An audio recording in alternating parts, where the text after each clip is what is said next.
Hyvää huomenta ja tervetuloa taas jälleen kerran tänne Reload Median studioille. Joo, tänään puhutaan digitalisaatiosta ja siitähän on puhuttu jo monta vuotta, mutta tänään oikeastaan mietitään, että mitä se digimuutos ja murros nyt ihan oikeasti tarkoittaa. Ja meillä on vieraana Fonectalta Seppo Heikura. Tervetuloa. Kiitos. Kerrotko ihan lyhyesti vähän, että kuka olet ja mistä tulet? Joo, eli IT- ja teknologiajohtajana Fonectalla nyt 6 vuotta. Sitä ennen digimaailmaa katsonut pankkia ja tuolta operaattoribisneksen näkökulmasta. Vähän aikaa jossain kohtaa myöskin vakuutus- ja konsulttimaailmassa. Eli eri näkökulmia kulkenut läpi. Kaikki toimialat on kaatuneet sitä mukaan, kun mä oon niissä käynyt. Katsotaan, miten medialle käy.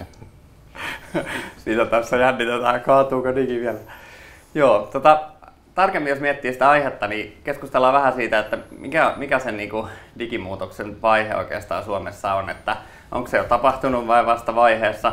Sitten käytetään case-esimerkkinä Fonectaa, että keskustellaan vähän siitä, että miten se teillä on mennyt ja toisaalta sitten taas Fonecta on siitä mielenkiintoinen, että se on sekä itse muuttunut että sitten tuottaa palveluita muille, joilla muut voi sitä muuttaa, niin siitä saadaan hyvä keskustelu. Ja lopuksi sitten vähän mietitään vielä sitä, että mitä se yritykseltä vaatii, että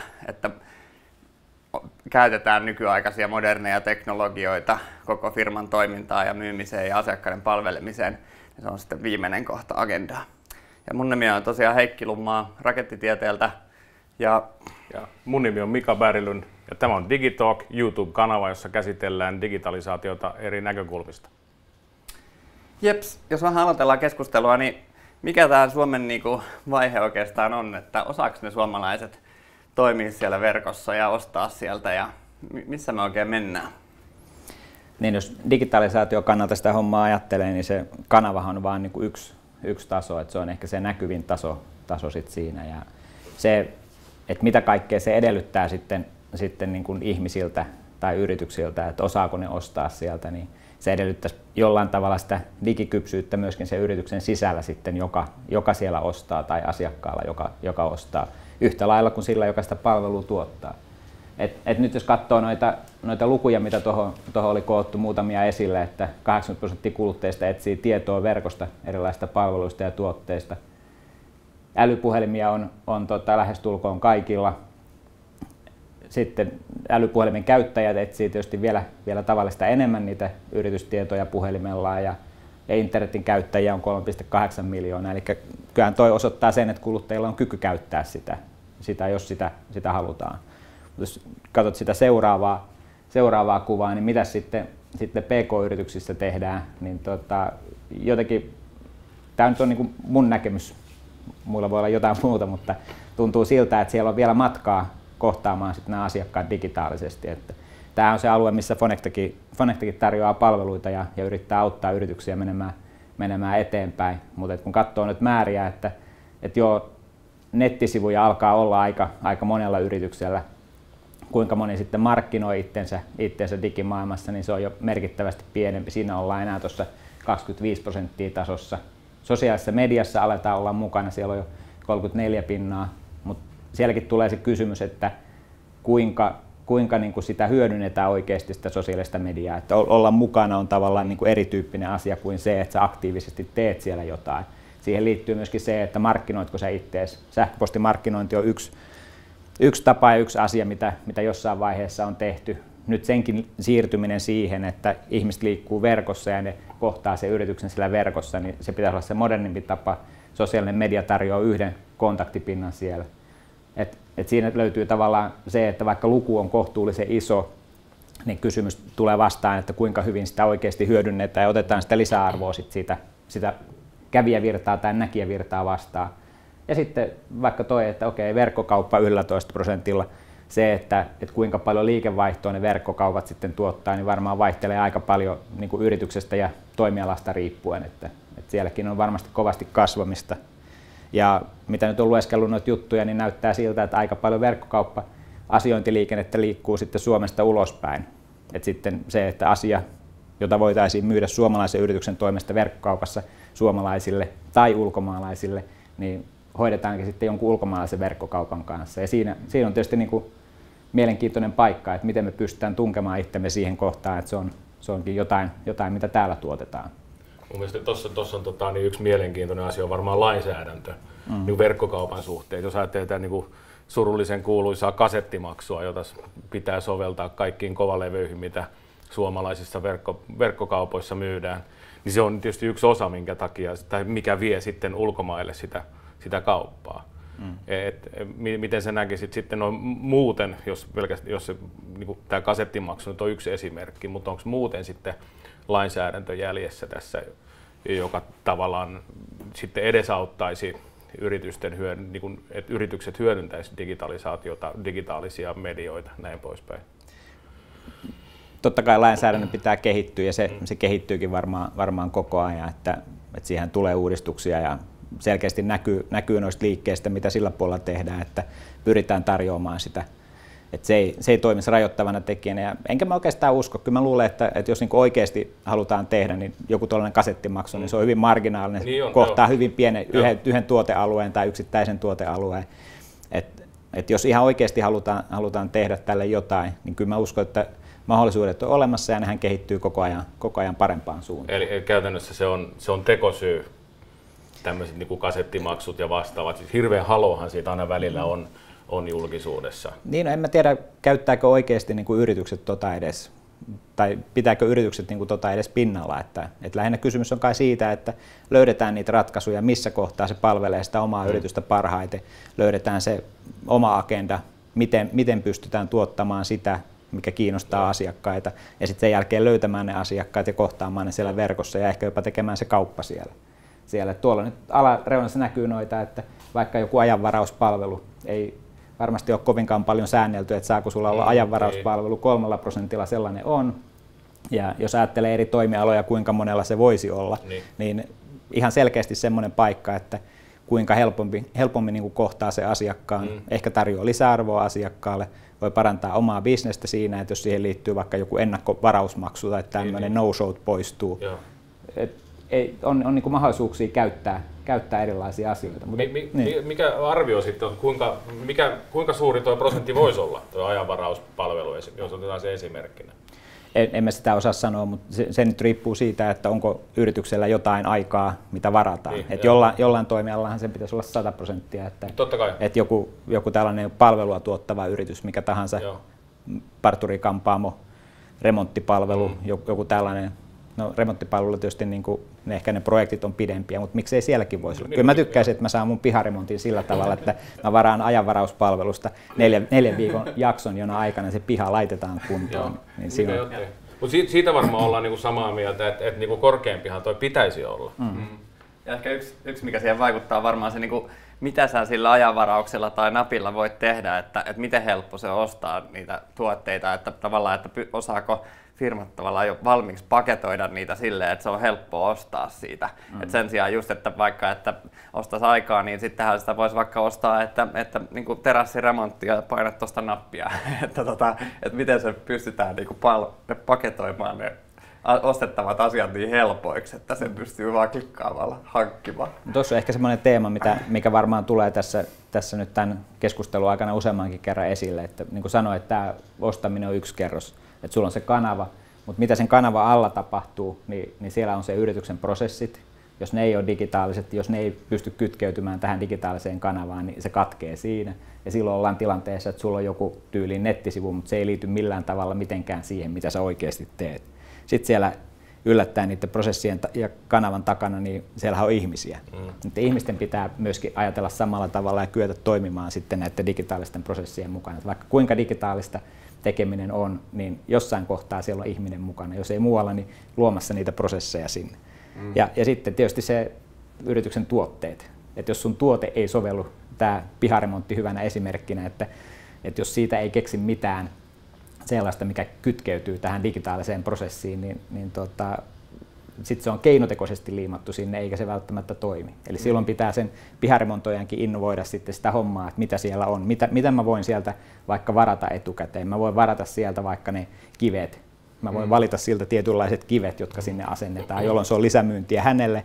Ja se on palvelu, joka voidaan toteuttaa siinä varauksen yhteydessä. Ja se poistaa häneltä sen työn, että hän joutuu esittelemään mulle, että laitatko tuommoista vai tuommoista kiveä. Eli just tällaisia että se toimialan sisällä oivalletaan se, että mitä tässä voi tehdä, mitä lisäarvoa voidaan tuottaa ja miten se saadaan näkyville asiakkaalle silleen, että se asiakas pystyy ottamaan vastaan sen lisäarvon. Mun mielestä on hyvä esimerkki kuin pihan remontti, että sekin on periaatteessa semmoinen, vaikka me ajatellaan, että se on, no ei tätä voi myydä digitaalisesti tätä, mutta silti kysymys on hyvin pitkälle kuitenkin tuotteistamisesta. Että se pitää tuotteistaa niin pitkälle, että sen periaatteessa voisi myydä verkkokaupassa, vaikka nyt välttämättä tarvisi. Mutta silloin tehdään siitä ostamisesta mahdollisimman helppoa, jolloin sit kuluttaja voi ehkä siinä kyljessä ostaa vähän kalliimpia pihakiviä ja noin näyttää kivalta noin jutut. Otetaan ne tuohon lisäksi, silloin kun on tuotteistettu hyvin. Vähän sama se on sitten tavallaan, niin jos miettii B2B-bisnestä, niin siinä, että jonkun toisen yrityksen asiakas niin pystyt havainnoimaan esimerkiksi asioita omasta toimimisestaan ja sitä kautta tavallaan tilaamaan siihen parannuksia tuotteiden tai palveluiden muodossa, että tavallaan, että vaikka siinä ehkä se on enemmän vähän vielä interaktiivisempaa, tai onhan sekin interaktiivista, että valitsee niitä pihakiviä, mutta että tavallaan, että saa niin kuin vähän dataa itsestään ja sitten pystyy niin kuin sitä kautta tilaamaan jotain helposti lisää. No siinä tullaan sitten analytiikkaan ja niin kuin sen hyödyntämiseen tuossa, että sitten näitä pihakiviä voi katsoa oman mieltymyksensä mukaan, että jos haluaa olla erilainen, niin voi analysoida, että tällä alueella on käytetty tuollaisia pihakiviä ja sitten sä ostat niitä toisenlaisia. Tai jos haluaa olla samanlainen kuin muut, niin voi katsoa, että muutkin käyttivät näitä pihakiviä ja ostan sitten näitä. Et sieltähän löytyy sitten paljon mahdollisuuksia, missä voidaan hyödyntää. Mutta ehkä tässä niin kuin summana vaan suhteessa tuohon, että ne asiakkaat tuntuu olevan valmiimpia kuin mitä yritykset. Yritykset on matkalla sinne ja siellä on paljon tehty hyvää asiaa, mutta sitten kysymys siitä, että kuinka se kokonaisuus sitten leivotaan sinne. Ja eri kokoisilla yrityksillä on sitten erilaiset haasteet. Pienillä yrityksillä varmaan on se resurssi, usein haasteet, kuinka paljon ja kuinka pystytään tekemään. Ja sitten kun mennään vähän isompiin yrityksiin, jopa PK-yritysten yläpäässä, niin siellä tulee jo se legacy vastaan, että on niin kuin vanhoja prosesseja, jotka pitäisi muuttaa. Ja se on aina sitten hankalaa yritykselle miettiä sitä, että mitä mä heittäisin pois, jotta mä pääsin ottamaan se askeleen eteenpäin. Ja sama varmaan niin tietysti niin kuin suuryritysten puolella löytyy. Et niin kuin sanoin tuossa alussa, että monella toimialalla on jo käynyt katsomassa tätä hommaa ja kaikki ne on jollain tavalla radikaalisti, ehkä se tuhoutuminen vähän ylisana siinä, mutta muuttuneet, että joku pankkitoiminta, mitä se siitä kun sinne alkoi internet vaikuttaa, niin siellä kanavat ensimmäisenä muuttui. Ja nyt ollaan jo niin pitkällä, että nyt puhutaan siitä, että muuttuuko se, niin kuin se rahan olemus siellä taustalla, että ruvetaan niin kuin muodostamaan sen niin maksutapahtumien siirtämiseen ja muita kuvioita sitten ihan täysin eri tavalla kuin tämä perinteinen järjestelmä on tehnyt. Eli se koko tavallaan se toimialan rakenteen ydin niin yhtäkkiä muuttuu erilaiseksi. Operaattoripuolella, mitä siellä tapahtuu, se on mielenkiintoista, että data kyllä liikkuu, mutta mitä niin kuin digitalisaatio tuo siihen pinnalle. Että joku hyvä esimerkki, että tekstiviesti oli jossain kohtaa tosi kova sana, kun se oli muun toiminnan sivutuotteena keksitty ja sinne laitettiin käyttöön. Nyt tällä hetkellä ollaan tilanteessa, että sä et välttämättä tarvitse tekstiviestiä, sä voit käyttää täysin muita välineitä. Ne muut välineet on kehittäneet jo jotain lisäarvoa, jolloin tavallaan se evoluutio palautuu siihen tekstiviestiin. Et nyt mä luin jostain juttua, että joku miettii sitä, että voisiko tekstiviesteihinkin lisätä semmoisen ominaisuuden, että niistä näkee sen, että joku on vastaanottanut, kun WhatsAppissakin on sellainen. Tämä on aika jännä, että vanha tuote, vanha tapa tehdä asioita, niin palaa siihen, että tämä uusi innovaatio onkin ajanut ohi, että pystytäänkö kerimään takaisin umpeen sitä. Vähän niin kehitys tapahtui tekstiviesteissäkin, että ensin se oli absoluuttisesti rajattu 160 ja sitten rupesi, no okei, sekin oli sitten varmaan vähän protokolla muutoksia, mutta sitten laitteet osas sitten pilkkoa ne pienempiin ja lähettää ja vastaanottaa niitä sitten useammissa erissä ja näyttää ne yhtenä viestinä, mutta pientä kehitystä, mutta ehkä siinäkin olisi pitänyt. Mutta se yleensä digitalisaation kannalta, niin mä luulen, että se positiivinen juttu on se, että nyt niin kuin ihmisillä ja yrityksillä alkaa olla se kyvykkyys vastaanottaa sitten sitä muutosta. Et silloin kun tehtiin Sonera Plazaa tuossa vuosituhannen vaihteessa, niin silloin oli aika paljon hyviä ajatuksia siitä, että mitä digitalisaation avulla voidaan niin kuin parantaa sitten toimintaa ja luoda jotain uutta. Mutta silloin haasteena oli ehkä se, että silloin ei ollut älypuhelimia vielä niin kuin sellaisessa muodossa olemassa. Siellä ei ollut laajakaista yhteyksiä kotona. Yrityksetkin oli niin kuin hyvin kaukana vielä niin kuin nettimaailmasta siinä kohtaa. Et nyt mä näen, että nyt on paljon upeampi tilanne, että tavallaan perusinfrastruktuuri on olemassa, ihmiset on omaksuneet sen infran ja ne alkaa olla kyvykkäitä käyttämään sitä ja ne on kiinnostuneita käyttämään ennen kaikkea sitä. Ja sitten niin kuin, totta kai yritykset seuraa sitten sinne, missä ne asiakkaat on. Ja niin kuin tästäkin näkyy, niin suuret yritykset on panostaneet jo paljon enemmän sinne digitaalisuuteen. Et jos näiden lukuja antaa jotain kertoa, niin koetaan, että siinä on jotain vaikutusta jo suoraan liiketoimintaan. No toki sitten taas se toinen puoli, että mitä tuossa keskelläkin on, että asiakastiedon hyödyntämisessä on parantamisen varaa, niin siinä mennään siihen, että aiemmin ei välttämättä sitä asiakastietoa kaikilla yrityksillä edes ollut saatavilla niin paljon. Että jos sulla on niin fyysisiä toimipisteitä, jotka on täysin erillisiä toisistaan ja siellä käy jotain asiakkaita, se paikallinen ihminen ehkä tietää jotain, kuka se asiakas oli, mitä se teki, mutta ei se niin kuin leviä sinne yritykseen niin, että se iso yritys voisi hyödyntää sitä sisältöä. Nyt taas sitten, jos asiointi on digitaalista, niin se kaikki jäljet saadaan samaan kasaan, se asiakaskanta on yhtenäinen ja sä voit sitä vasten katsoa sitten, että ai, mulla on tällaisia asiakkaita. Voisinko mä muuttaa toimintaa niin jollain tavalla, että mä palvelisin juuri näitä asiakkaita paremmin? Tai pitäisikö mä muuttaa toimintaa jollain tavalla, jotta mä saisin vielä nuo toisetkin asiakkaat, jotka eivät ole mun asiakkaat tällä hetkellä. Et siellä on varmaan kehittämisen varaa tietysti edelleen. Siinä tullaan tietysti niin kuin vastaan sitten usein keskusteltuun yksityisyyden suojaa ja tämmöisiä. Jos ajatellaan, että mä kävisin jonkun, no ei nyt nimeltä mainita yrityksiä, mutta kodinkoneen liikkeessä katsomassa kahvikoneita ja ehkä jopa ostaisinkin sellaisen. Ja sitten mä kävisin jossain niin kuin kahvipahtimossa selailemassa kahveja, niin ne ilmoittavat, että hei, muuten sun ostamaan kahvikoneeseen nämä soveltuu kaikista parhaiten. Niin ehkä niin kuin digitaalisessa maailmassa ja niin kuin tietoverkoissa niin ihmiset ehkä hyväksyy sen jollain tavalla. Mutta jos mä marssisin niin kuin kaupasta kauppaan, niin silloin mä olisin kyllä aika varpaillani. Et mistä sä tän tiedät? No toi on aika mielenkiintoinen kysymys kanssa. Tuossa tulee niin kuin sitten se tavallaan fyysisen ja digitaalisen maailman rajapinta, miten se yhdistetään. Ja sekin alkaa näinä päivinä olla mahdollista. Mutta niin just se mielenkiintoinen homma, että sä ostit kyläkaupasta sen sun kahvikoneen.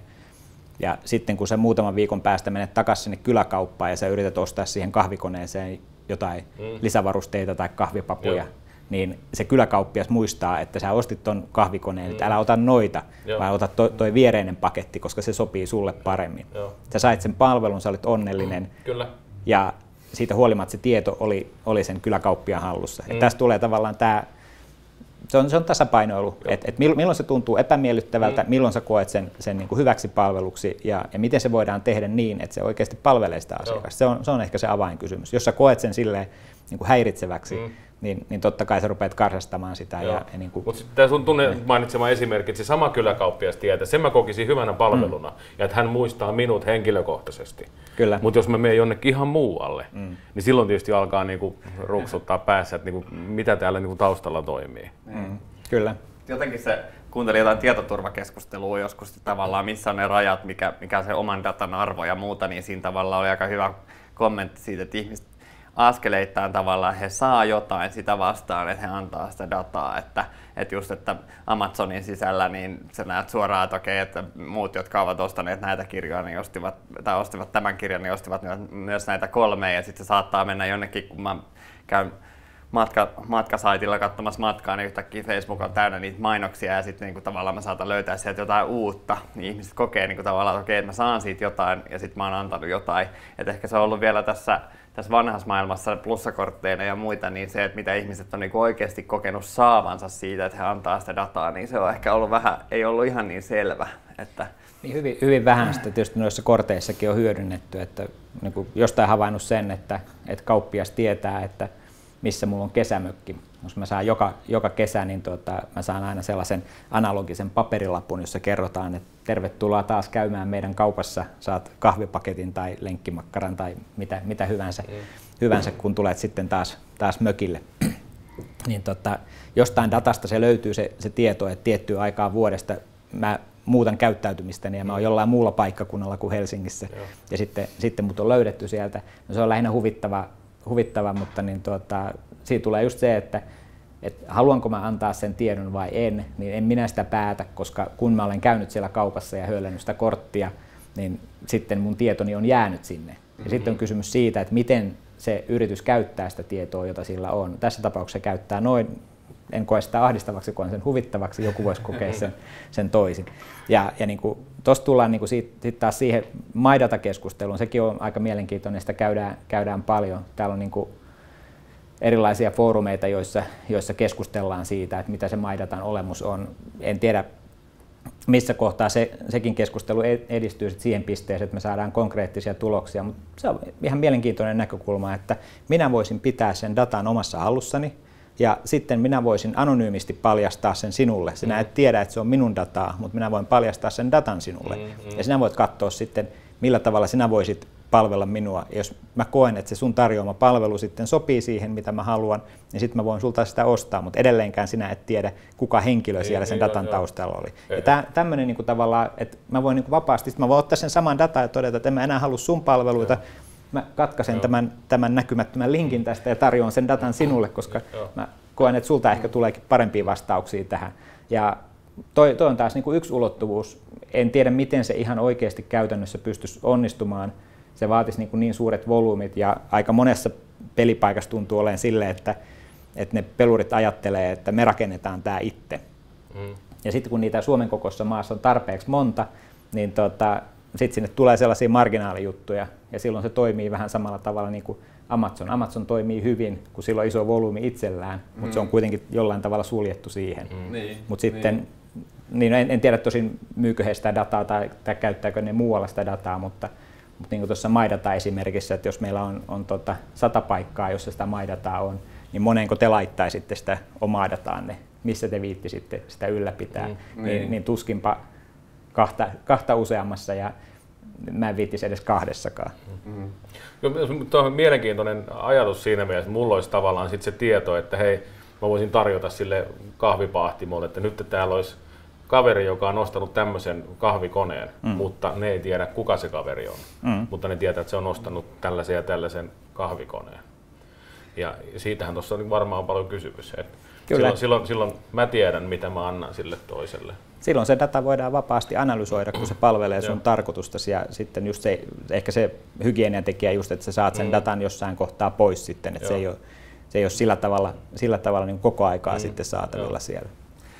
Nykyään ihmiset ehkä vähän tekee sitä valintaa, kun ne miettii, että minkä appin mä lataan kännykkään vai ei. Toki silloin se mun henkilöllisyys on sen datan mukana, että ei olla vielä niin pitkälle, että mä voisin sen irrottaa siitä, mutta että ainakin itse tulee mietittyä, että otaks mä nyt tämän, kun ne pyytää ne erilaiset mobiiliappit, niin pyytää sen 100 erilaista lupaa multa, että mä voin sen asentaa sinne, niin siinähän sitä valintaa tulee jo vähän tehtyä, vaikka silloin se henkilöllisyys onkin siinä. Ja sitten se on eri juttu, että mä en enää, vaikka mä poistan sen appin, niin se mun data jää silti sinne niin kuin olemaan. Mutta toi niin kuin datan mittakaava on tietysti se mielenkiintoinen tekijä, että millä tavalla pystytään niin kuin opettamaan niitä malleja, joilla asioita analysoidaan. Tuossa just eilen törmäsin sellaiseen, onko se IBM:n tekemä lelu lapsille, joka oli kytketty sitten tähän heidän analyysikokonaisuuteensa. Ja ne lapset juttelee sille lelulle ja sitten se lelu vastailee niitä lasten kysymyksiin. Niin voisi ajatella, että okei, että toi on hauska lelu, mutta jos ajattelet askeleen pidemmällä, että mitä se oikeasti tekee, niin se oikeasti opettaa sitä analyysijärjestelmää siellä takana, eikä toimi leluna. Se lelu on tavallaan sivutuote, se on se arvo sille käyttäjälle, mutta sitten toisaalta niin kuin tälle firmalle, joka sitä tekee, niin se arvo tulee siitä, että ne saa valtavan määrän puhuttua dataa, kysymyksiä, vastauksia, reaktioita, ja sitten ne pystyy kehittämään sitä omaa mallia. Sitten voittaa ehkä vielä seuraavankin tällaisen keskusteluohjelman.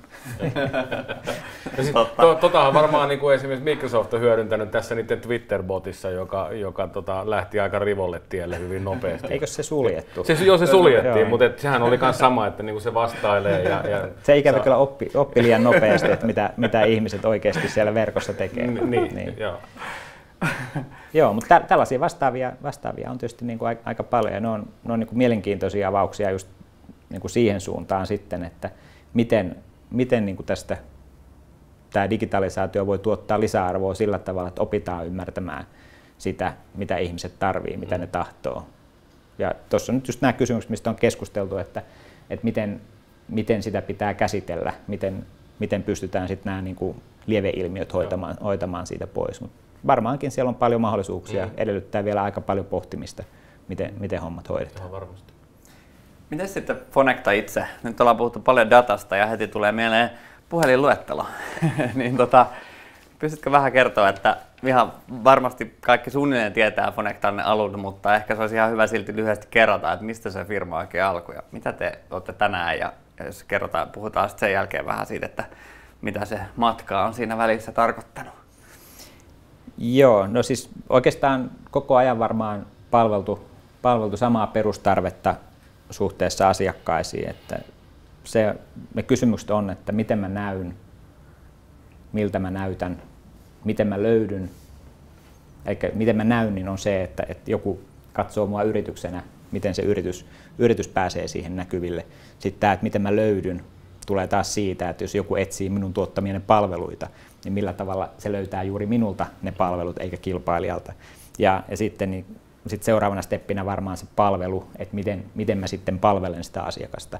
Ja näistä niin kuin, ainakin noita kahta ensimmäistä niin on tehty pitkin aikaa, pikkasen eri välineillä, eri tavoilla. Että jos mä katsoin niin tuossa lukuja, niin 2008 me oltiin melkein täydellisesti analoginen talo. Meillä on jonkun verran niin kuin jotain tämmöistä niin kuin diginäkyvyyden poikasta, mutta liikevaihtomielessä oli niin kuin jotakuinkin merkityksetön. Nyt tänä päivänä me ollaan niin kuin jo yli 50% liikevaihdosta tuotetaan puhtaasti digitaalisesti. Ja se toinen osuus on sitten meidän niin kuin 02-palvelu, että se on niin kuin, se on digitaalista puhelinliikennettä ja sielläkin niin kuin mennään jo vahvasti sitten erilaisiin niin digiratkaisuihin. Eli siinä mielessä niin se muutos on ollut valtava, mistä ollaan kuljettu läpi. Mutta perustarve on sama. Mulla oli hauska, mä löysin perintökalleutena kaapista edeltäjiltä niin tällaisen, oliko se vuoden 40 puhelinluettelon. Se oli yritysluettelo. Mä avasin sen satunnaisesta kohdasta ja katsoin, että mitä täällä on. Niin siellä oli tietoja yrityksistä. Siellä oli joku imatralainen yritys, en muista mikä, ja sitten niin siitä kerrottiin, että kuka sen toimitusjohtaja on, eli päättäjätieto oli siellä, mikä se yrityksen liikevaihto on. Se näkyy niin kuin suuruusluokkaa, sitten mikä sen toimiala, mitä se tekee, mitä sieltä voi ostaa. Sitten sieltä näkyy niin omistajat. Jos mä haluaisin ostaa sen yrityksen, niin mä tietäisin, ketä mä kontaktoin. Se oli niin kuin pieneen boksiin oli koottu kovakantiseen kirjaan niin kuin hyvin paljon samaa tavaraa, mitä nyt käytetään digitaalisesti. Nyt meillä nuo asiat on meidän kannoissa ja sitten me myydään niitä joko niin kuin segmentteina tai kokonaisuuksina tai näytetään meidän palveluissa, jolloin se palvelee ihan sama asia. Mutta se vaan maailma, missä sitä käytetään, kuinka moni sitä käyttää ja miten sitä käytetään, ne on tietysti muuttuneet siinä ajan myötä. Mutta ei se nyt ole niin teidän asiakkaat, niin niiden tiedon tarve on käytännössä sama, mutta se tapa, millä se toimitetaan heille, on hyvinkin erilainen. Niin, ja ehkä niin kuin se tietysti, että missä me ollaan muututtu, niin me ollaan laajennettu sitten sitä, että me ollaan myöskin sillä puolella, että miten me voidaan auttaa siinä palvelussa. Et se on ehkä sitä uutta, että jos me haetaan roolia, että me ollaan tämmöinen myynnin ja markkinoinnin kumppani, niin tavallaan siinä myyntipuolessa sitten ehkä enemmän, mutta samat perusjutut, näy, löydy, palvele, ne on niin kuin niitä asioita, mitä siellä on kovasti pinnalla. Ja se tietysti, mikä on muuttunut isosti, niin on se, että syklit on nopeutuneet. Että jos ajattelee sitä tietoa, että se tieto painettiin kirjaan, niin se seuraava tieto siitä uudesta toimitusjohtajasta tai liikevaihdon muutoksesta niin tulee vasta vuoden päästä. No, liikevaihdon muutos tulee edelleen vuoden päästä, se ei ole muuttunut mihinkään, mutta jos toimitusjohtaja vaihtuu huomenna, niin se tieto löytyy jo paljon nopeammin siitä. Parhaassa tapauksessa heti huomenna. Ja sitten niin tällä tavalla niin se tarve myöskin siihen tietoon on elänyt aika pitkälle, että sitä käytetään aktiivisemmin ja niin sitä pystyy hyödyntämään paremmin, kun se saadaan nopeammin käyttöön. Ja tietysti niin kuin se, että varmaan tästä tulee aika paljon muita uusia mahdollisuuksia, mihin voi laajentaa sen tiedon hyödyntämistä ja rakentaa tavallaan sen päälle sitten erilaisia uusia kyvykkyyksiä. Miten jos katsotaan ihan lyhyesti, että mitä te oikeastaan tarjoatte, ei niinkään mainosnäkökulmasta, vaan ehkä vähän pohjana siihen, mitä keskustellaan sitten jatkossa, niin mitä te oikeastaan nyt tällä hetkellä tarjoatte yrityksille? Joo, tässä tietysti näkyy tämä kokonaisuus, eli siellä on tuo verkkonäkyvyys, sieltä löytyy just se, että millä tavalla se yritys näkyy siellä verkossa, nämä yritysprofiilit, joilla niin kuin yritys voi muovata sitä omaa näkyvyyttään meidän palveluissa. Siellä on jossain niin kuin Phonecta Callerissa, joka on melkein jokaisessa älylaitteessa, verkostoprofiilit, miten se näyt niin kuin kaikissa muissa verkostoissa. Me saadaan niin kuin se ulospäin se näkyvyys sieltä. Me tehdään verkkosivuja yrityksille. Tämän tyyppisiä asioita. Data ja analytiikka, siellä löytyy asiakasymmärryksen kehittämistä, eli millä tavalla voidaan jalostaa asiakkaan omaa dataa, tuottaa kohderyhmiä, mahdollista kohdennettua toimintaa asiakkaan tarpeisiin. No, digitaalista markkinointia, siellä on tuo liidien tuottaminen, erilainen asiakasviestintä, pystytään kontaktoimaan niitä asiakkaita, verkkomainontaa. Ja se on ehkä niin kuin verkkomainonta sekin ei ole semmoista niin kuin tavallaan sokeata huutamista enää tänä päivänä, vaan se menee enemmän kohdistamisen kautta, että pystytään näkemään, että mitä kohderyhmiä siellä verkossa eri kanavissa liikkuu ja pystytään kohdistamaan sitten sitä näkyvyyttä sen mukaan. Kanta-asiakasmarkkinointi, jonkunlainen kokonaisuus sillä alueella kanssa. Tämä tulee niin kuin tavallaan se yhden yrityksen näkökulmasta sitten, että mitä ne mun asiakkaat on ja mitä niiden kanssa voidaan tehdä.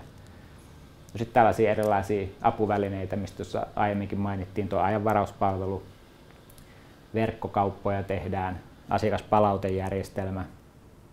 Eli voi mahdollisimman helposti ottaa sen palautteen asiakkaalta takaisin, riippumatta siitä, mistä kanavasta se tulee. Ja niin saadaan se yhteen paikkaan ja se saadaan niin kuin strukturoitua se organisaation tarpeiden mukaan. Että se organisaatio, yksittäinen asiakaspalvelija voi nähdä sen oman palauteensa tai sitten hänen esimiehensä voi nähdä sen ryhmän palautteen tai vaikka koko firman toimitusjohtaja voi nähdä, että millä alueella meillä menee hyvin, missä tulee jotain huonoa palautetta. Assistenttipalvelut, tämä meidän 02 Pro, jossa hoidetaan sitten niin kuin chattia tai puhelinpalvelua erilaisten yritysten puolesta. Eli pystytään niin kuin ottamaan ulkoistettuna se yrityksen itse tarvitsema kyky palvella asiakkaita meidän haltuun ja voidaan auttaa yritystä siinä. Sitten joukko erilaisia asiantuntijapalveluita tuohon sisältömarkkinointiin, mainonnan suunnitteluun, markkinoinnin automaatio, ulkoistamispalveluita, tämän tyyppisiä juttuja. Eli aika laaja kirjo keskitettynä nyt näihin 5 palluraan. Siinä on kysymys just siitä, että miten tämä maailma on tavallaan muuttunut, että täytyy levittäytyä, täytyy siirtää positiota, siirtyy uuteen pelipaikkaan ja hakea sitten sitä uutta tilaa. Että oikeastaan voisi sanoa, että Phonecta on yksi esimerkki siitä, millä tavalla tämä digitalisaatio vaikuttaa yrityksiin.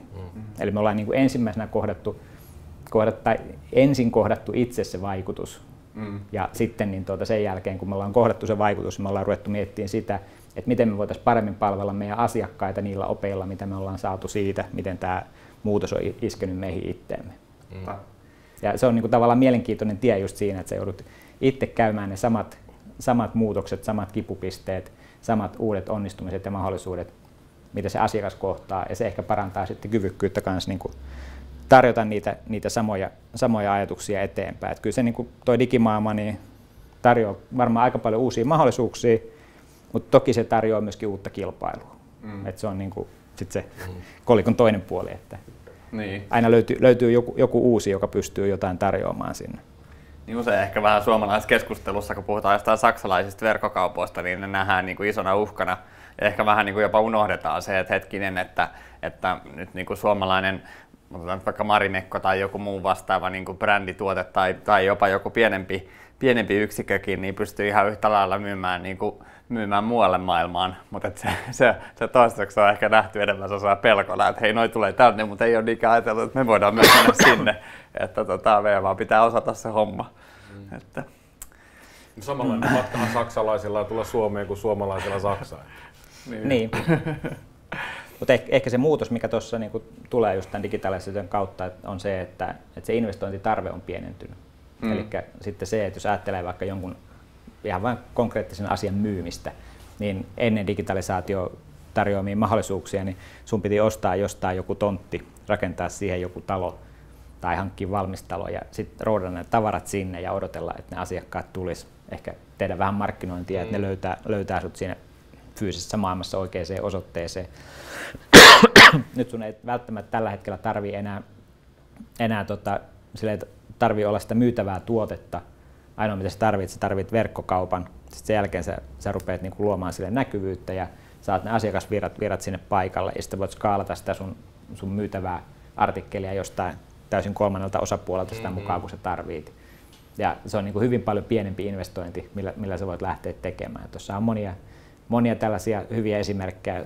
Oli niitä joitain suomalaisiakin, jotka oli keksineet jonkun oman yksittäisen niche-alueen, jota on lähdetty niin kuin levittämään sitten tuolla tavalla. Niin se on oikeastaan hyvä mahdollisuus. Jos sulla on idea, niin se ei ole siitä kiinni, että sen toteuttaminen maksaisi välttämättä valtavasti. Sä voit skaalata sen sitä mukaan, kun sitä tarvetta ja kysyntää sitten markkinasta löytyy.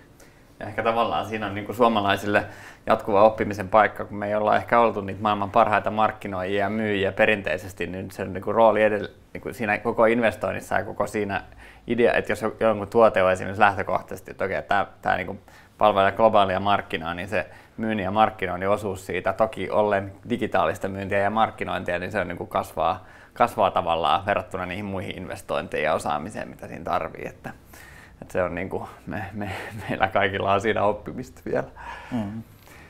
Mites toi teidän oma digimuutos, niin onko se mennyt ihan 8 vuodessa analogisesta bisneksestä siihen, että tarjoatte muille digioppeja, niin onko se mennyt ihan niin kuin hienosti by the book vai onko siellä jotain, mikä on jäänyt ehkä mieleen, että näin en tekisi asioita enää uudestaan? On se varmaan väliaskelmia ollut.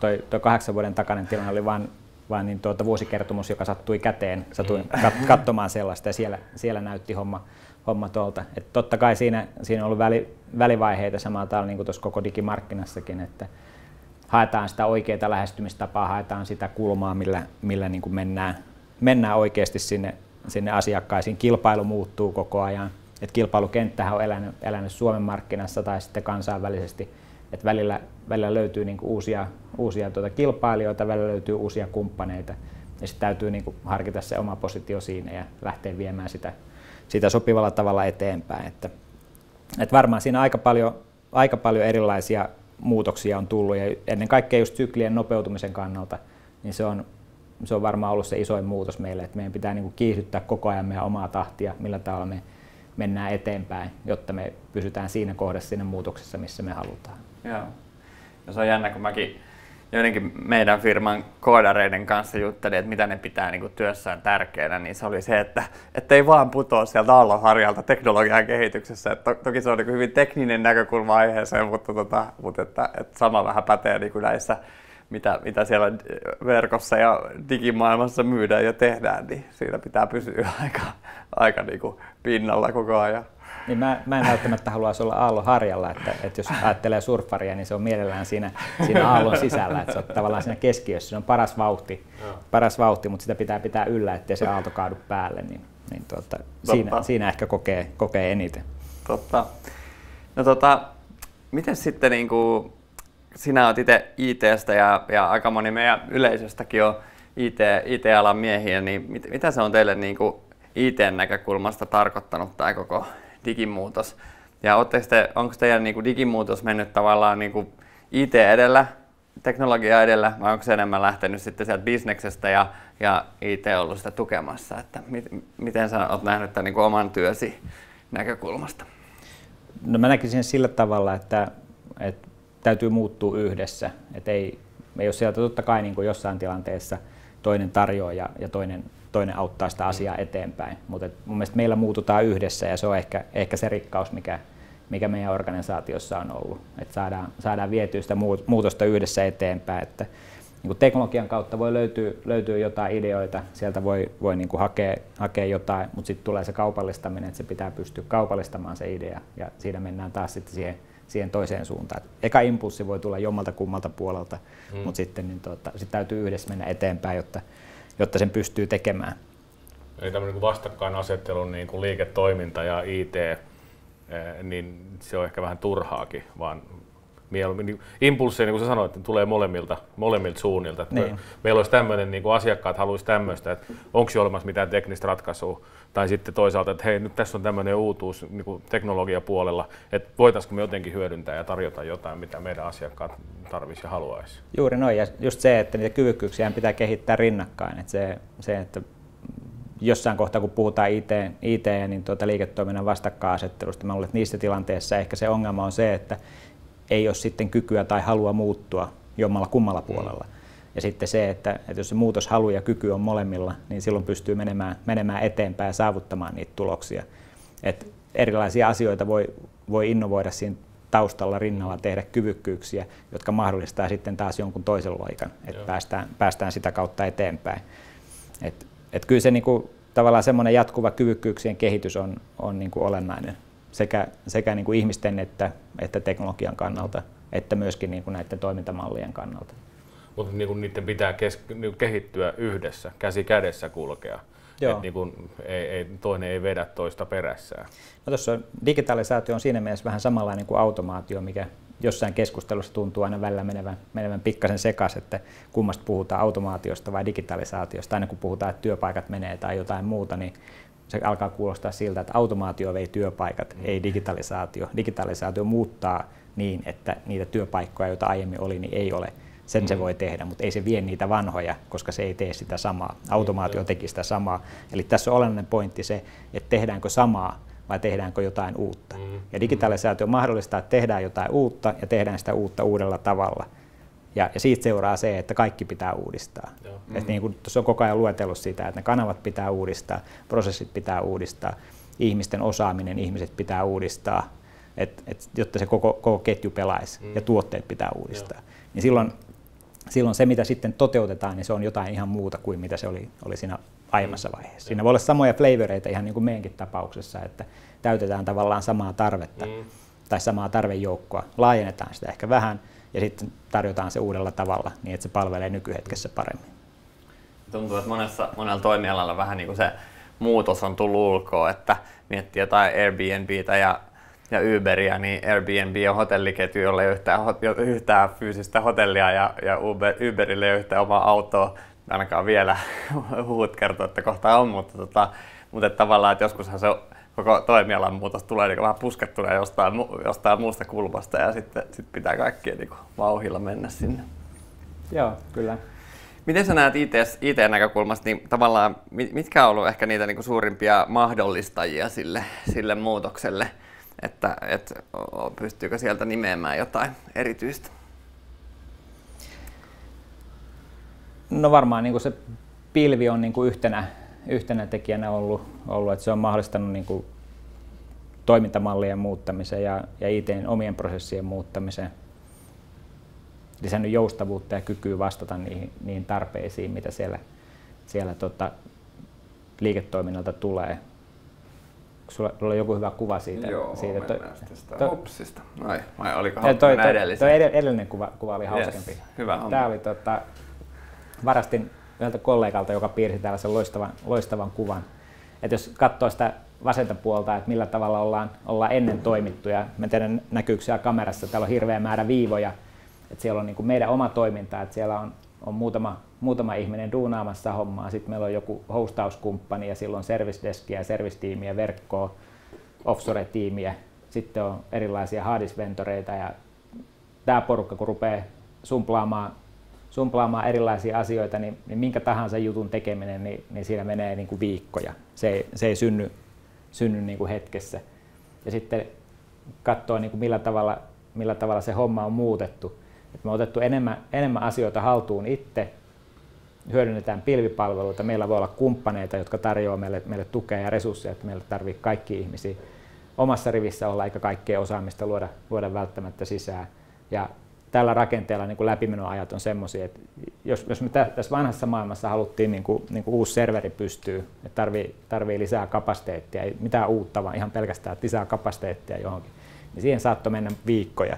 Joskus se ei tullut koskaan, kun joku kontti jää jumiin jonnekin Singaporeen tai jotain muuta, mutta tässä nykymallissa, kun tarvitaan kapasiteettia, niin kysymys on minuuteista, kun sitä synnytetään. Ja monet kohdat, se kapasiteetti syntyy itsestään, ettei siinä kukaan käsin koskekaan.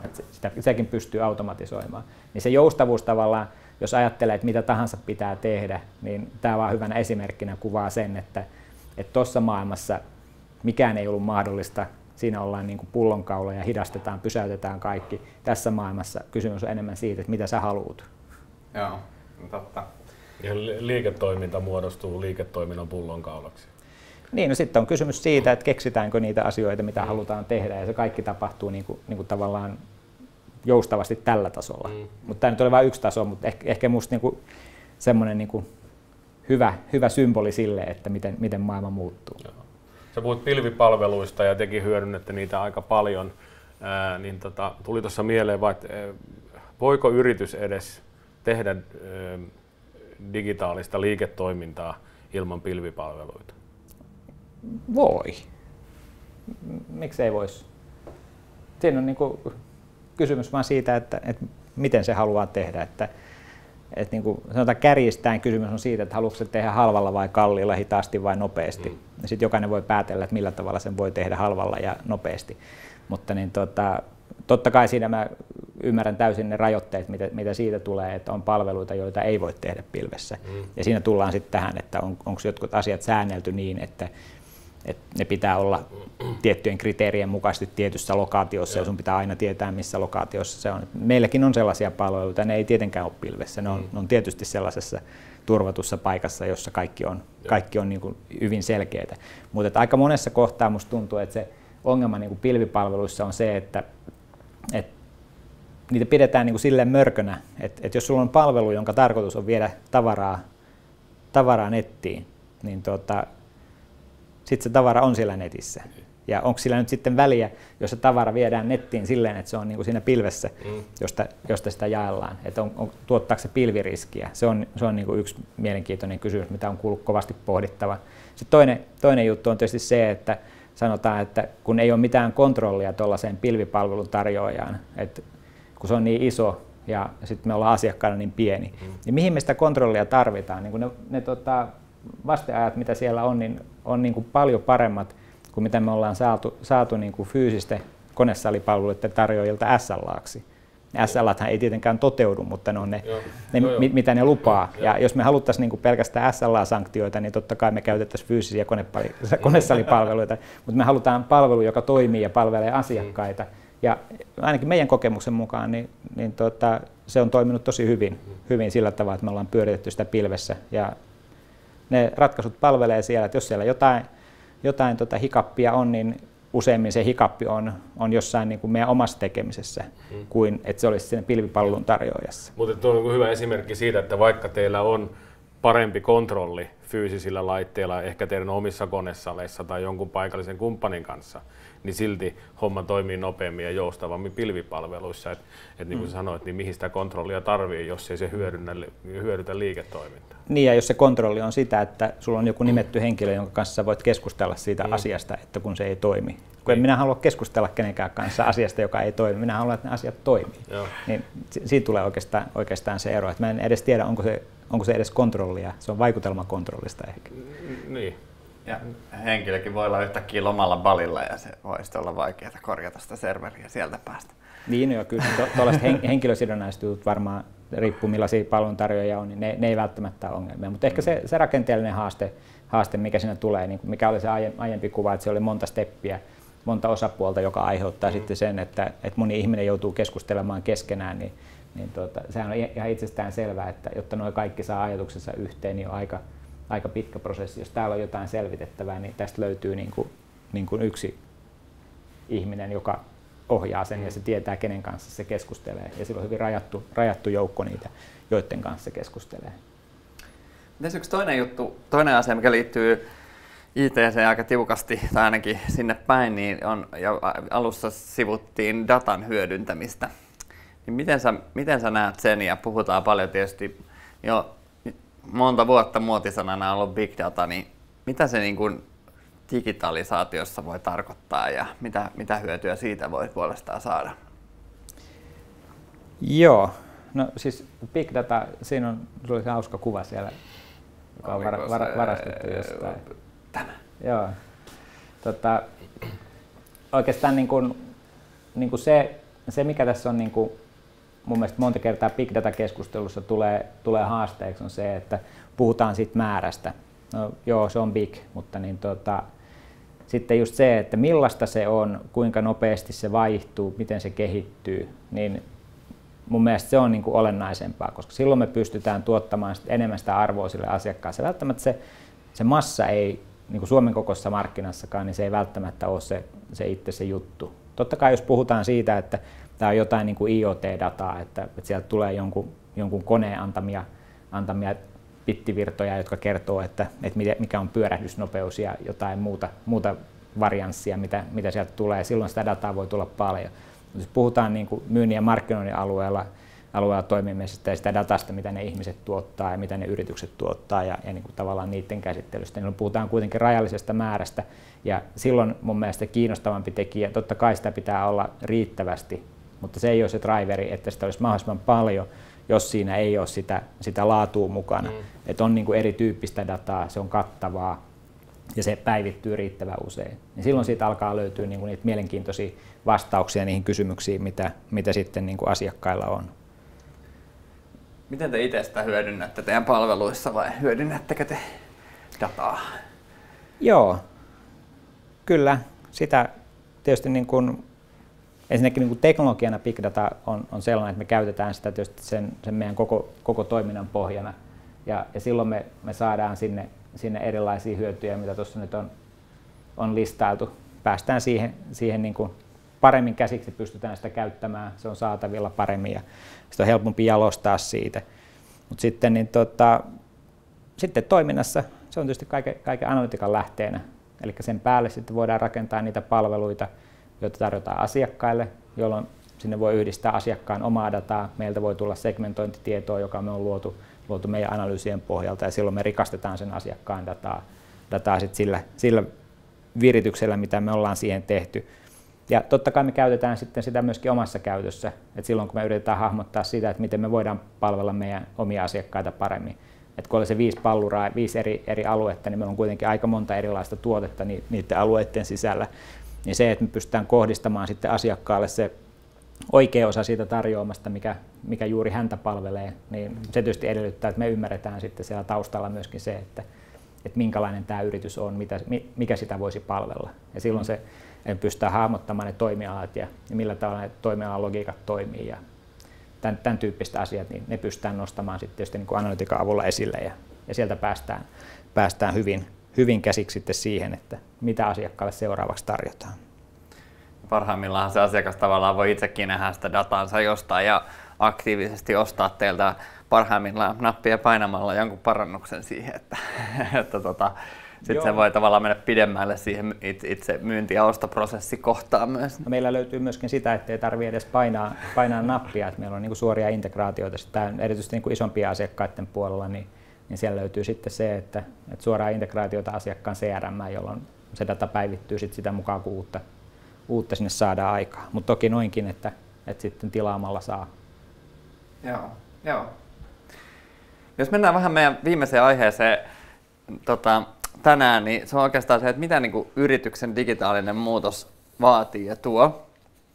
Ja me tuossa Mikan kanssa mietittiin, että voitaisiin käydä ihan lyhyesti muutamia esimerkkifirmoja läpi ja tälleen vähän niin kuin pallotella ideoita, että miten niin kuin erityyppiset firmat vois hyötyä tällaisista digitaalisista toimintatavoista. Ja tämä ei ole ehkä nyt niinkään vahvaa kysymysvastausta sinulle, vaan yleisesti keskustelua, että mitä nämä firmat voisivat tehdä. Jos otetaan ensimmäinen esimerkki, että tämä on Reiskan autokorjaamo tuolla ja mulla on siinä muutama heppu mukana tekemässä hommia ja pari sertifikaatia ja vehkeet siellä. Ja tähän mennessä on mainostanut sillä kyltillä siellä kadun varressa, niin mitäköhän mä oikeastaan nyt voisin tehdä, että mä jotenkin saisin asiakkaita lisää ja myyntiä lisää.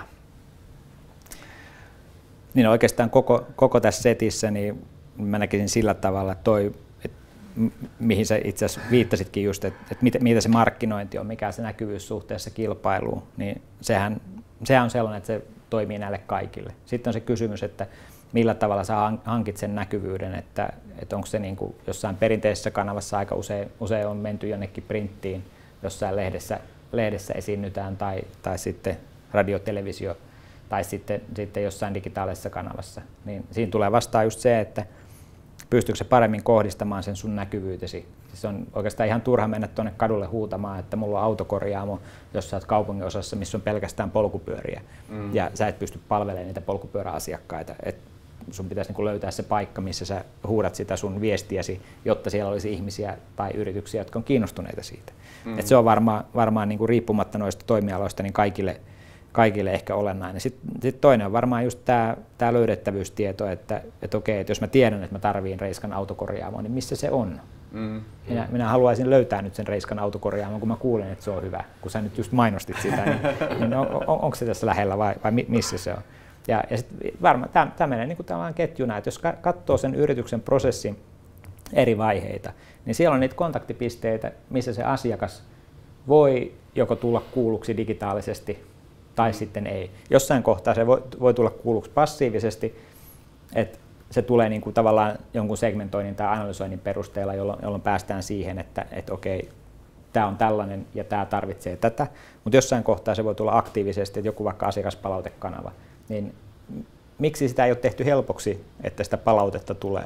Miksi sitä ei ole tehty helpoksi, että se palaute kohdistuu siihen prosessin osaan, mistä on kysymys? Miksi jos mulle annetaan mahdollisuus antaa palautetta, niin mulle annetaan lomake, jonne mä voin kirjoittaa ja selittää, että tässä kohtaa tapahtui tällaista ja niin niin kuin hirveä tarina ja sitten mä en yhtään tiedä, että tuleeko siihen mitään reaktioita mistään. Miksi mä voisin niin kuin saman tien kohdistaa sen just siihen, mikä vaivaa, se menisi suoraan sinne sen prosessin sisälle siihen kohtaan, missä se ongelma on ja se feedbackikin voisi tulla sitten suoraan. Ja tämmöisiä mahdollisuuksia digitaalisuus tarjoaa.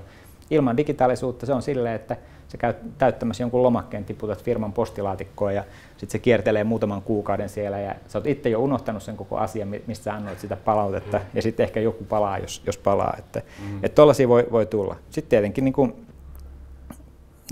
ajanvaraukset, maksamiset, ennakkoon ostamiset, kaikki tämmöiset on niin kuin mahdollisia niin kuin digitaalisuuden kautta.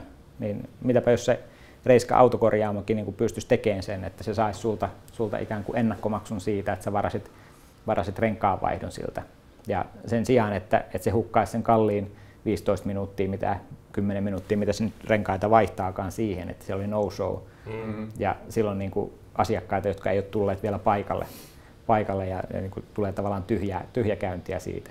Kuin se, että jos se saisi vaan rahat etukäteen ja prosessi pelaisi paremmin. Varmaan muita vastaavia juttuja löytyy myös, jotka niin kuin menee just siihen sen yrityksen prosessiin ja sen kyvykkyyteen niin kuin jollain tavalla olla vuorovaikutukseen asiakkaan kanssa, olisi sitten kuluttajia tai yrityksiä. Niin. Se tulee vaan mieleen se, että jos ihan lähtee nollasta, just niin Reiskan autokorjaamo, niitä nyt varmaan löytyy aika paljon, jotka lähtee käytännössä nollasta. Niin ensin sitten niin tietämys siitä yrityksestä pitäisi nostaa. Lähteä huutelemaan siellä, missä ihmiset on. No Facebook nyt on varmaan ehkä yksi hyvä esimerkki. Siellä ihmisiä on. Ja sitä kautta sitten saisi myös ehkä sen palautekanavankin toimimaan. Ihmiset alkaa jakaa niiden sivuja, kaikkea tämmöistä ja näin. Plus sitten sieltä löytyy sitten, no mistä se löytyy. Se on varmaan niin kuin yksi semmoinen tapa, mistä ihan niin kuin aloittaa, jos ihan nollasta lähtee. Kyllä, juuri tuolta kulmaltahan se yleensä lähtee liikkeelle. Et sen jälkeen kun sut löydetään, niin sen jälkeen sä voit alkaa kehittää sitä, että mitäs sä voit hyödyntää siitä, että sut löydettiin. Et aika usein tietysti mennään toisinpäin, että voi perustaa verkkokaupan vaikka ja sitten ihmetellä, että kun siellä ei käy kukaan. niin voisiko tehdä silleen, että luo tavallaan sen näkyvyyden sille kauppapaikalleen ja sitten sen jälkeen niin alkaa vähitellen kasvattaa sitten, mitä siellä myy, kun alkaa hahmottaa myöskin, että ketä ne asiakkaat on, ketkä siellä käy, koska sä oot voinut arvata sen sun asiakaskunnankin ihan täysin väärin, että se sun palvelutarjoama vetookin ihan toisen tyyppiseen ryhmään, jolloin se joudut ehkä muuttamaan sitä sun tuotetta, valikoimaa, tarjoamaan. Ja silloin ei välttämättä kannata laittaa niin paljon paukkuja siihen sen niin kuin tuotteistamiseen ja valmistamiseen ennen kuin mä tiedän, mitä segmenttiä se oikeasti kiinnostaa.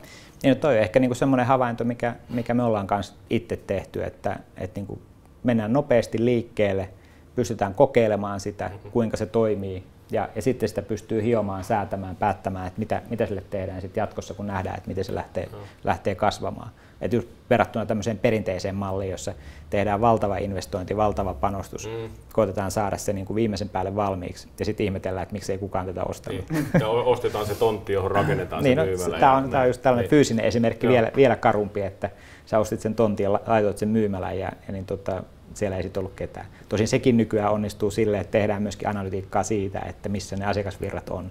ja analysoidaan se etukäteen. Eli se digitaalinen maailma menee myöskin tuohon tavallaan päivittäistavarakaupan alueelle juuri tuolla tavalla, että ei niitä tontteja sokkona osteta, vaan ne tiedetään tasan tarkkaan, että toi on se paikka, missä mä kohtaan mun asiakkaan. Mutta sitten on sellaisia niinku tekijöitä, mitkä sit siellä on iso sellutehdas, joka lakkautetaan ja sitten ihmisille, jotka siellä asuu enää, niin niille ei ole rahaa enää ostaa multa ja loput muuttaa pois. Se voi olla vaikea ennustaa. Niin. Big datalla.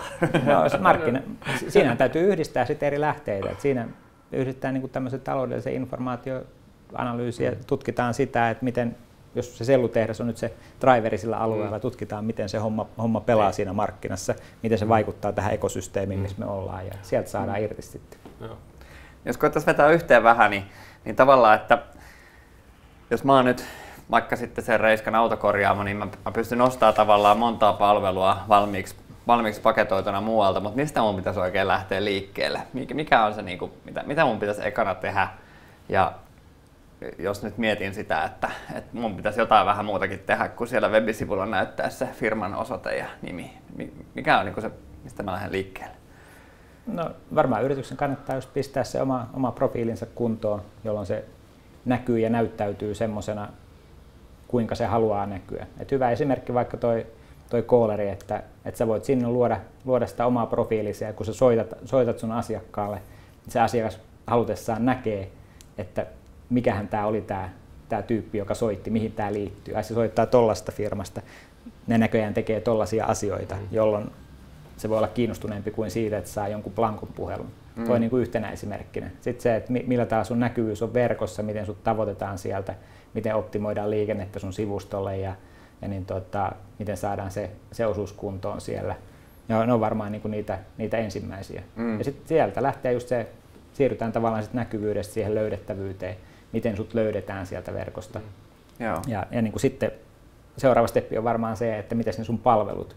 Ja sitten kun sulla on palvelut, niin sitten päästään jo ehkä siihen, että miten sä haluat palvella niiden tuotteiden ja palveluiden päälle, että haluatko sä sieltä palautetta ja haluatko sä niin kuin, millä tavalla olla sit jatkokontaktissa niihin asiakkaisiin, miten sä pistät pyörimään sen asiakaskommunikaation siinä jatkossa. Tuollainen ihan normiketju. Jokaisessa paikassa on mahdollisuus tehdä se asia digitaalisesti tai sitten ruutupaperilla. Mutta sekä on niinku todettava vaan tuohon, että kun kuitenkin ihmiset, 80% vai mitä näissäkin kalvoissa ihmisistä etsii erilaisia palveluita netistä, niin autokorjaamoja kuin kampaamopalveluita ja muita, niin minusta on ihan turha keskustella, että ei autokorjaamon kannata millään tavalla olla digitaalisissa verkoissa netissä, koska aika monet on sen oivaltaneet jo, ja niin kuin just se, että ne pitää huolen siitä, että niiden näkyvyys on kunnossa, koska se on taas sitten kilpailuetu. Että siinä tilanteessa, kun ihmiselle tulee vaikka ton tyyppinen ongelma, niin ei välttämättä kaikilla ole silleen, että on se vakiokorjaamo, jossa mä käyn, vaan sä voit olla jossain paikassa, missä et tiedä, missä täällä on sitä. Minkä sä otat sitten? Sä otat varmaan sen, mikä näyttää parhaalta suhteessa sun tarpeeseen, joka tulee sulle vastaan sitten siellä, kun sä lähdet sitä hakemaan. Ja siihen yritykset voi vaikuttaa itse sitten omilla toimillaan, että miten ne on siinä positiossa, että näkyy. Kyllä. Ja tämä pätee niin kuin ihan kaikkiin toimialoihin, kaiken kokoisiin firmoihin. Kyllä. Mutta mepä kiitämme. On ollut tosi kiva keskustella digitalisaatiosta. Kiitos paljon Seppo, että pääsit paikalle. Ja haluatko Mika vielä sanoa jotain lopuksi? Joo, kiitos munkin puolesta ja erittäin mielenkiintoinen keskustelu. Tätä olisi voinut jatkaa vaikka kuinka pitkään. Mutta me jatketaan täältä studioilta taas noin kuukauden kuluttua, eikö näin? Joo, 10.5. olisi sitten tulossa Siskolta henkilö ja keskustellaan vähän, että mistä älykkäät kaupungit oikein rakentuu. Kiitos ja hyvää päivänjatkoa. Kiitos. Kiitos paljon.